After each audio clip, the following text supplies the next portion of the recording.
The Giver, Chapter 17. Today is declared an unscheduled holiday. Jonas, his parents, and Lily all turned in surprise and looked at the wall speaker from which the announcement had come. It happened so rarely and was such a treat for the entire community when it did. Adults were exempted from the day's work, children from school and training and volunteer hours. The substitute laborers who would be given a different holiday took over all the necessary tasks, nurturing, food delivery, and care of the old, and the community was free. Jonas cheered and put his homework folder down. He had been about to leave for school. School was less important to him now, and before much more time passed, his formal schooling would end. But still, for 12s, though they had begun their adult training, there were the endless lists of rules to be memorized and the newest technology to be mastered. He wished his parents, sister, and Gabe a happy day and rode down the bicycle path looking for Asher. He had not taken the pills now for 4 weeks. The stirrings had returned, and he felt a little guilty and embarrassed about the pleasurable dreams that came to him as he slept. But he knew he couldn't go back to the world of no feelings that he had lived in so long. And his new heightened feelings permeated a greater realm than simply his sleep. Though he knew that his failure to take the pills accounted for some of it, he thought that the feelings also came from the memories. Now he could see all of the colors, and he could keep them too, so that the trees and grass and bushes stayed green in his vision. Gabriel's rosy cheeks stayed pink even when he slept, and apples were always red.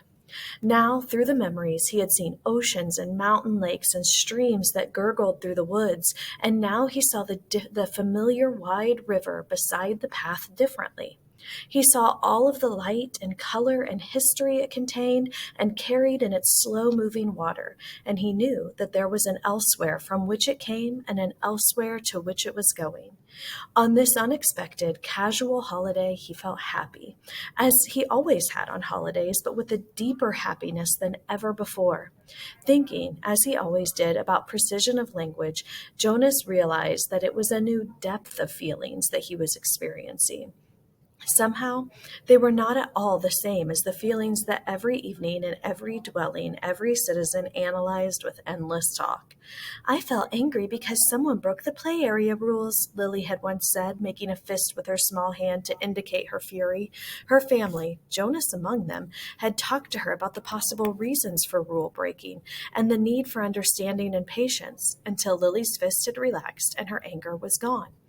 But Lily had not felt anger, Jonas realized now. Shallow impatience and exasperation. That was all Lily had felt.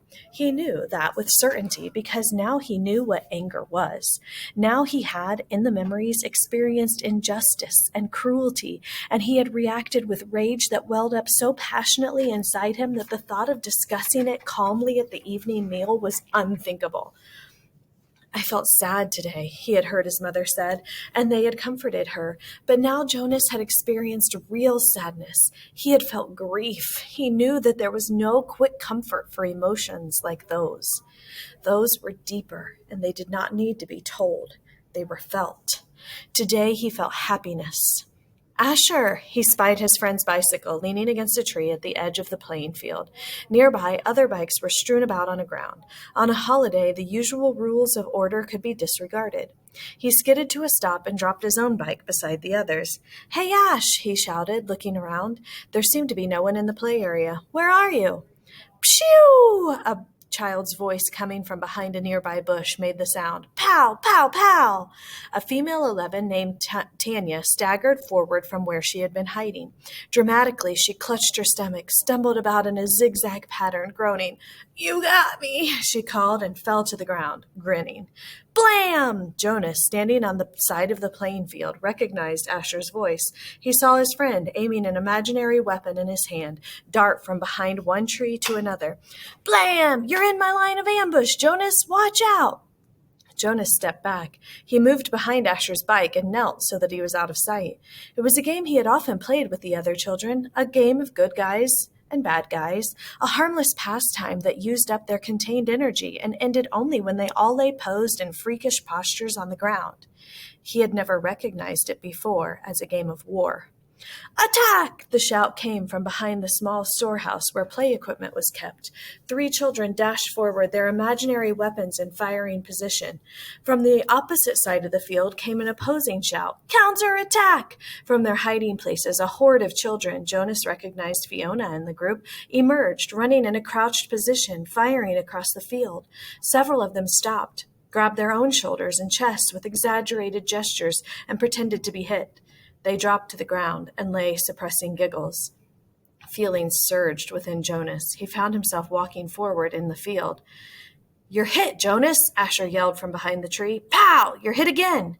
Jonas stood alone in the center of the field. Several of the children raised their heads and looked at him uneasily. The attacking army slowed, emerged from their crouched positions, and watched to see what he was doing. In his mind, Jonas saw again the face of the boy who had lain dying on a field and had begged him for water. He had a sudden choking feeling as if it were difficult to breathe. One of the children raised an imaginary rifle and made an attempt to destroy him with a fiery noise. Pshoo! Then they were all silent, staring awkwardly, and the only sound was the sound of Jonas's shuddering breaths. He was struggling not to cry. Gradually, when nothing happened, nothing changed, the children looked at each other nervously and went away. He heard the sounds as they righted their bicycles and began to ride down the path that led from the field. Only Asher and Fiona remained. "What's wrong, Jonas?" "It was only a game," Fiona said. "You ruined it," Asher said in an irritated voice. "Don't play it anymore," Jonas pleaded. "I'm the one who's training for assistant recreation director," Asher pointed out angrily. "Games aren't your area of expertness." "Expertise," Jonas corrected him automatically. "Whatever. You can't say what we play, even if you are going to be the new receiver." Asher looked warily at him. "I apologize for not paying you the respect you deserve," he mumbled. "Asher," Jonas said. He was trying to speak carefully and with kindness, to say exactly what he wanted to say.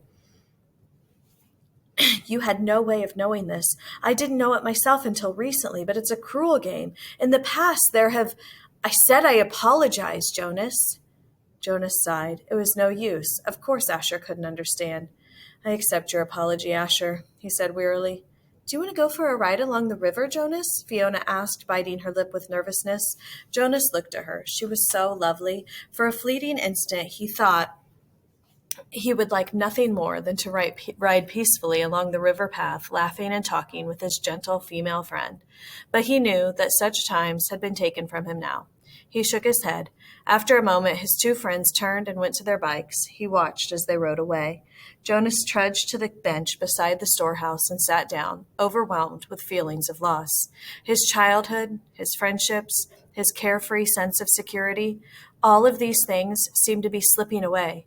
With his new heightened feelings, he was overwhelmed with sadness at the way others had laughed and shouted, playing at war.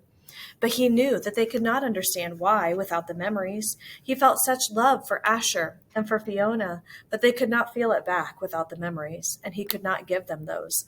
Jonas knew with certainty that he could change nothing. Back in their dwelling that evening, Lily chattered merrily about the wonderful holiday she had had, playing with her friends, having her midday meal out of doors, and, she confessed, sneaking a very short try on her father's bicycle. "I can't wait till I have my very own bicycle next month. Father's is too big for me. I fell," she explained matter-of-factly. "Good thing Gabe wasn't in the child seat." "A very good thing," Mother said, frowning at the idea of it. Gabriel waved his arms at the mention of himself. He had begun to walk just the week before. The first steps of a new child were always the occasion for celebration at the nurturing center, Father said, but also for the introduction of a discipline wand. Now, Father brought the slender instrument home with him each night in case Gabriel misbehaved. But he was a happy and easygoing toddler. Now he moved unsteadily across the room, laughing. "Gay!" he chirped. "Gay!" It was the way he said his own name.